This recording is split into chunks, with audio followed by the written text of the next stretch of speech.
Hello friends, तो आप सब कैसे हैं? आशा करते हैं आप सभी ठीक होंगे। आज हम इतिहास के एक ऐसे चैप्टर की बात करने जा रहे हैं जिस चैप्टर से हमारा बोर्ड एग्जाम में सबसे अधिक क्वेश्चन पूछा जाता है। इस चैप्टर से ऑब्जेक्टिव क्वेश्चन यानी कि 1 नंबर का क्वेश्चन, 3 नंबर का क्वेश्चन और 5 नंबर का क्वेश्चन पूछा जाता है। तो मैंने सोचा कि क्यों न किसी दूसरे चैप्टर से पहले इस चैप्टर को बता दिया जाए। तो हमारा चैप्टर है भारत में राष्ट्रवाद, यानी कि अपना भारत में राष्ट्रवाद। तो चलिए वीडियो को स्टार्ट करते हैं।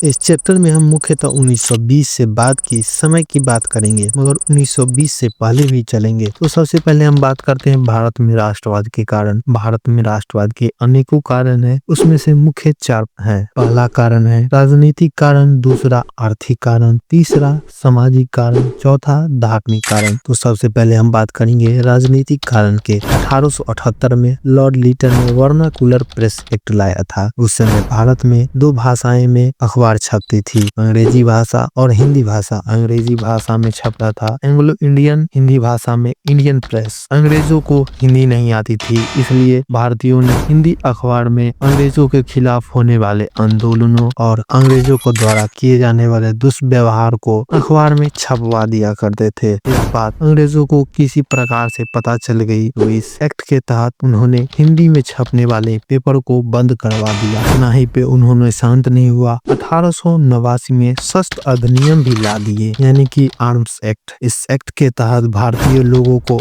अस्त्र शस्त्र रखने की अनुमति नहीं थी। उन्हें अस्त्र शस्त्र रखने के लिए लाइसेंस लेना पड़ता था, और दूसरी तरफ अंग्रेजों को अस्त्र शस्त्र रखने के लिए कोई लाइसेंस की जरूरत नहीं पड़ती थी। इसके बाद 1883 में अंग्रेजों ने इल्वर्ट बिल के नाम से एक बिल पास किए थे, जिसे हम फौजदारी मामला भी कहते हैं। इस बिल के तहत विशेष अधिकार को समाप्त किया। भारतीय लोगों की मुकदमा की सुनवाई करने वाला अंग्रेज जज होगा। भारतीय लोगों ने इस बिल की बहुत ज्यादा विरोध किए, इसके कारण से अंग्रेजों को यह बिल वापस लेना पड़ा था। 1899 में कोलकाता कॉर्पोरेशन के नाम से भी एक एक्ट आया था, जिस एक्ट के तहत नगर पालिका का चुनाव नहीं होगा और अंग्रेज अपना मन से किसी को भी नगर पालिका का अध्यक्ष बना दिया करेगा। 1904 में उन्होंने विश्वविद्यालय अधिनियम नाम से भी एक एक्ट लाए थे। इस एक्ट के तहत सभी विद्यालयों पर सरकारी हस्तक्षेप बढ़ा दिए गए। उन्होंने इतना पर शांत नहीं हुआ, 1905 में बंगाल विभाजन करवा दिया, यानी कि बंग भंग करवा दिया। 20 जुलाई 1905 को बंग भंग हो गया। बंग भंग फूट डालो शासन करो वाली नीति का ही एक अंग था। तीसरा हमारा है सामाजिक कारण।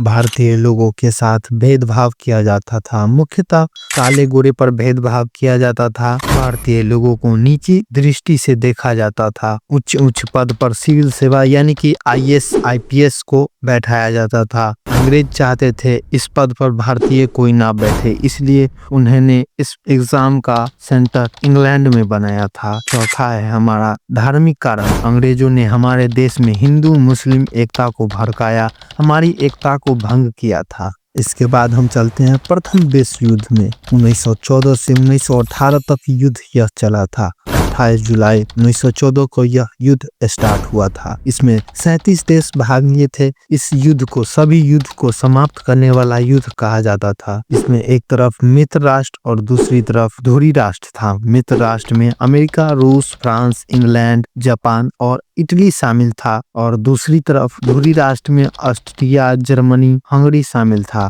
प्रथम विश्व युद्ध के कुछ कारण थे। 28 जुलाई 1914 को ऑस्ट्रिया का राजकुमार फर्डिनेंड की हत्या कर दी गई थी। इस युद्ध में अमेरिका शामिल नहीं था। इंग्लैंड से एक जहाज जा रहा था, जहाज का नाम लुसितानिया था। उसमें 1153 लोग बैठे हुए थे, उसमें से 128 लोग अमेरिका का था। जर्मनी को लगा कि इंग्लैंड हम पर हमला करने आ रहा है। जर्मनी ने कुछ सोचे बगैर उस जहाज पर हमला करवा दिया।